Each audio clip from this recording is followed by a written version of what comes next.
sabihin na improved version itong kasama ko. Sabihin nyo na mas matalino.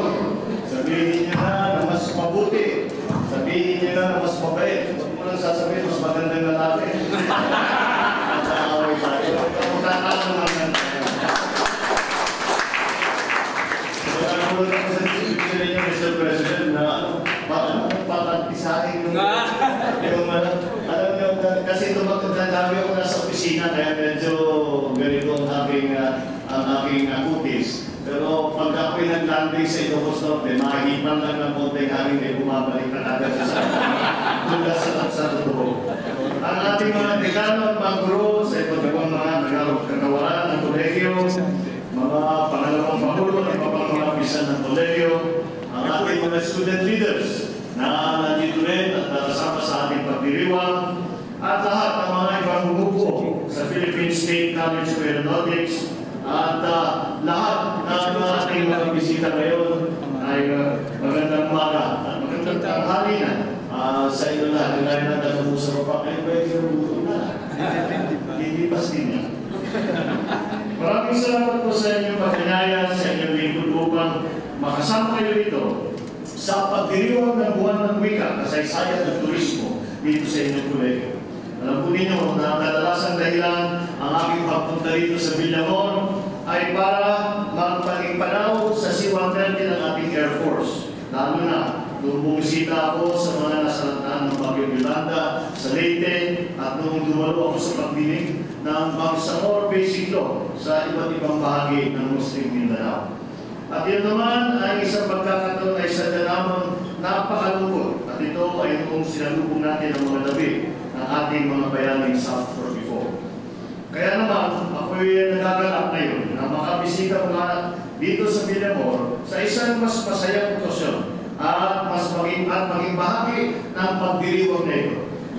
Lalo na ito ang aking unang pagkakataon na makabisita sa inyong kolegyo. Taos puso ako nagpapasalamat sa administrasyon at komunidad ng PhilSCAP para sapagkat na binigyan ako ng pagkakataon nito. Nagpapasalamat din ako sa inyo lahat sa inyong pag-organisa at pagdiriwan na ito, kung saan ginugulitan natin ang ating pambansang wika, kasaysayan at turismong himpapawid. Tunay na pahalaga ang mga bagay na ito. Unang-una, ang pambansang wika.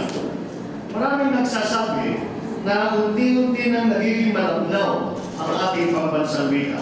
Dala ng globalization o pagbubukas ng pagdaigdigan ng komunidad at kultura at mga makabagong teknolohiya. Masikat na ngayon ang pinagsasamang Tagalog at English o Tanglish. May kasama pang slang, may accent.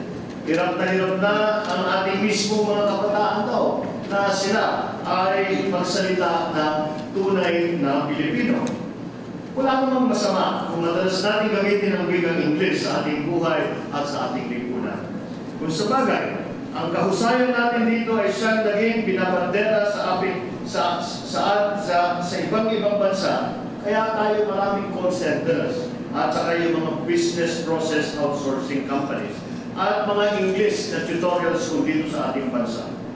Basta huwag lamang natin pabayaan ang ating pambansang wika. Patuloy dapat ang ating pagsasanay at paggamit nito sa ating buhay. Huwag natin hayaang bumaba ang ating tingin sa ating pambansang wika, kundi unti-unti na lang ito ay maglala.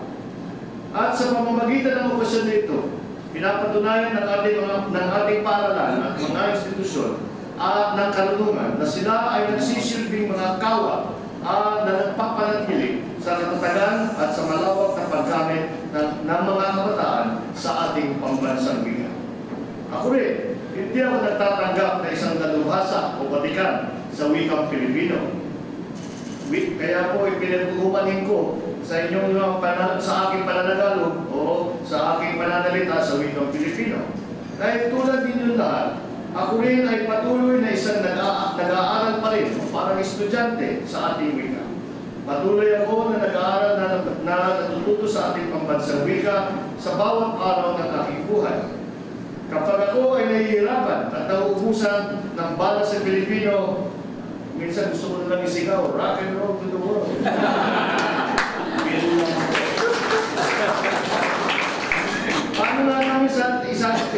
Paano natin isasala sa Pilipino yung linyang yun? Rock and roll sa buong mundo. O sa aming dialect ng Ilocano naman, rock and roll, itintero na lubong. Napakahirap po, hindi ba? Lalo-lalo na ang terminong rock and roll. Batid naman siguro ng lahat sa atin na sa katunayan, ito ay isang klase ng musika na paborito natin pakinggan. Ngunit ito talaga ay nagmula sa ibang bansa. Ang punto ko lamang ay ang wikang Pilipino, tulad ng lahat ng ibang wika, ay hindi isang saradong agham na ating maikakahon basta-basta. Pagkus, ito ay buhay na buhay at dinamiko. Ito ay katuwang at bahagi ng ating kasaysayan na patuloy na nilingana na sumusunod sa agos at sa hubog ng panahon at sa kasaysayan natin bilang isang bansa. Ngayon, napakaraming impluensya na nangangaling at nagmumula sa ibang wika at kultura ng ibang bansa. Hindi natin may iwasan na pumasok ang mga ito sa ating sistema. Basta ang mahalaga ay mananatili at hindi mawawala ang ating pagkakalilanlan at ng ating pagkakaisa bilang isang lipi at bilang isang sambayan ng Pilipino. Maaaring magkakaiba ang ating lahing etniko. Tulad lamang ng buong komunidad ng Filska, ibang-ibang campus, may mga taga-Maynilang Tagalog, may mga Batanggenyong Tagalog, may Kapampangan, meron namang Cebuano. Ako naman, ako isang Ilocano na nahaluan ng waray-waray. At biyak ng Ilocano, mabuhi ang mga waray-waray. Sa kabila ng ating pagkakaiba, pinagkakaisa tayo ng ating kasaysayan bilang isang bansa. Kailangan natin ito respetuhin at mahalin. Ito ang ugat ng ating pagkakaisa bilang isang lahing Pilipino. Sana ay pagpatuloy pa natin na ipaglaban ang ating pagkakaisa bilang mga Pilipino. Ako, ito mismo ang aking ginagawa ngayon sa Senado habang tinatalakay ang tinatawag na Bangsamoro Basic Law. Buong loob at buong tapang ito isinasaayos upang tiyakin na iwasan ang pagbaklas ng ilang bahagi ng Mindanao mula sa ating bansa. Dahil dito, itinatawag na akong anti-Moro. Hindi naman totoo yun. Hindi ako anti-Moro. Hindi ako anti-Muslim. Hindi rin ako pro-Ilocano lamang, o pro-Waray, pro-Tagalog, pro-Manila, o pro-Katoliko. Wala akong sinasariling interest dito. Ang hangarin ko lamang ay ang ating pagkakaisa at pagkakapantay-pantay bilang mga Pilipino sa iba't ibang dako ng Pilipinas. Hindi ako makakapayag na tayo ay magkawatak-watak. Hindi ako makakapayag na mayroong babaklas ng bahagi ng ating bansa. Lalo pa na ito ay sa kagustuhan ng ibang bansa, hindi ng Pilipinas, kung hindi tingad mga dayuhan tulad ng Malaysia. Pagkus, ang totoo ay ako'y walang iba kundi isang pro-Pilipino at pro-Pilipinas. Ako rin ay pro-kapayapaan at pro-kaunlaran. Sa madaling salita, wala akong ibang hangad kundi ang pag-asenso at pag-unlad nating lahat bilang isang nagkakaisa mga Pilipino. Bilang isang komunidad na nagsasanay sa larangan ng aeronautika at ng industriyang panghimpapawid, malaki ang papel ninyo na gagampanan na sa ating lipunan. Kayo ang nagsisilbi na tulay, hindi lamang sa ating mga kababayan, kung hindi sa mga mamamayan na iba pang galing sa iba pang mga bansa, patungo sa ating tinaguriang pandaigdigang pamayanan o global community. Sa patuloy na paglabas-pasok ng mga tao mula sa iba't ibang kultura at iba't ibang bansa, gawa man ng turismo, pangangalakal, edukasyon, o ano pang ibang dahilan na mumulat ng mga tao sa ibang mga kultura, lumalawak ang kanilang karunungan at patuloy na huhubog ang ating sariling kultura at ang ating bayan, kasama na ang ating wika at kasaysayan. At dahil sa ekonomiya na sa aspeto ng lahat ng ito, umaasenso at umuunlad din ang ating bansa. Sa kaso ng ating mga Pilipinong piloto, hindi lang sila ang nag-aatid ng ligtas sa ating mga OFW sa mga bansang kanilang pinagtatrabahuan. Kadalasan, sila mismo ang ating OFW na nagsisilbi sa mga airline mula sa ibang bansa. At sa pagsanib nilang puwersa, tumataginting ang 27 bilyong piso na 7 bilyong piso lang naman ang kanilang naipapasok sa ating ekonomiya. Nagpapasalamat tayo sa panahon ng takbo ng ekonomiya ngayon. Walang ibang pupuntahan ng industriyang panghimpapawid ng Pilipinas kung hindi mataas at paangat. Ika nga po sa wikang English, no way to go but up. In fact, for the aeronautics and aviation industry, this is true, not only figuratively, but in your case, literally. Ngayon, nakikita natin na maraming dahil sa mga nangyayari, dahil sa pagdami ng mga gustong bumisita, ay marami na nagkakainteresado magtayo ng mga bagong paliparan at ayusin ang ating mga lumang paliparan. Namumuna sa mga plano ng ilan sa ating mga malalaking pribado o korporasyon tulad ng San Miguel, JG Summit, Petro Pacific. Dati-dati, hindi natin lubos maisip na maaaring magsama ang imahe ng San Miguel at ang ideya ng pagmamaneho. Kasi bawal naman talaga pagsamahin ang alak at ang manibela. Drink and drive. Pero ngayon, ang San Miguel ay pumasok na sa larangan ng pagpublikong infrastruktura. Hindi na lamang pagkain at inumin ang kanilang ginagawa. Ngayon, pag-expressway at MRT, gusto na rin gawin. Bukod dito, gusto rin nila magtayo ng higanting paliparan sa malapit ng Mall of Asia. At ano raw ang laki nito? Hindi doble, hindi rin triple, kundi 4 na beses pa mas malaki kaysa sa NAIA.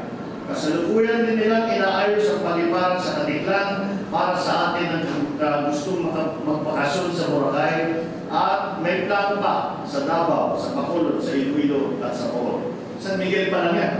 Paano pa kaya ang plano ng mga iba? Iisa lang ang ibig sabihin nito. Nasa tamang larangan ng industriya kayo ngayon. Ika nga jackpot, sakto, maraming trabaho, magandang kita at magandang kinabukasan. Kaya bilang mga mag-aaral at nagtuturo sa larangan ng aeronautika at industriyang panghimpapawid, inihimo ko kayong lahat na mag-aral ng mabuti, magturo ng mabuti at magtyaga. Dahil maganda at makislap ang magiging kinabukasan ng industriya ninyo. Ngunit, pa lamang ay sanayin na ninyo ang inyong mga sarili sa serbisyo publiko ang inyong papasukan. Maraming buhay at mga pamilya ang nakasalalay at ang aasa sa inyong galing at sa inyong husay. Asahan ninyo na ako sa Senado ay naniniguro na magiging maayos ang inyong daang patungo sa matatag na industriya at sa magandang kinabukasan na naghihintay sa inyo lahat. Isa na dito ang pagsasaayos ng sistema ng tinatawag na PPP. Gusto natin biyahin na magiging tunay at totoong public-private partnership ang mga ito. At hindi na lang lamang gusto lang puro PowerPoint presentation ang mga proyekto. Kapag maganda ang suporta sa mga paaralan, nakakasiguro tayo na magiging magagaling at mahusay at world-class na mga manggagawa ang magiging bahagi ng napakahalagang industriya at pampublikong serbisyo nito. Kaya lahat ng mga estudyante, lahat ng ating magulong kailangan magtiyaga at turuan at mag-aral ng mabuti. Huwag tumigil mangarap at huwag tumigil na sa paghabol ng inyong mga pangarap. Mahalaga kayo dahil ang kinabukasan at pag-asa ng industriya at ng ekonomiya ng bansa sa ilalim ng isang watawat at bansa ang ating mahal ng bansa Pilipinas. Salamat sa inyong pakikinig. Halina't ating formal buksan ang buwan ng wika, kasaysayan at turismo ng PhilSCA. Mabuhay ang Philippine State College of Economics. Mabuhay ang industriya ng panghimpapawid ng ating bansa. Mabuhay ang Pilipinas. Magandang tanghali sa inyong lahat at maraming salamat.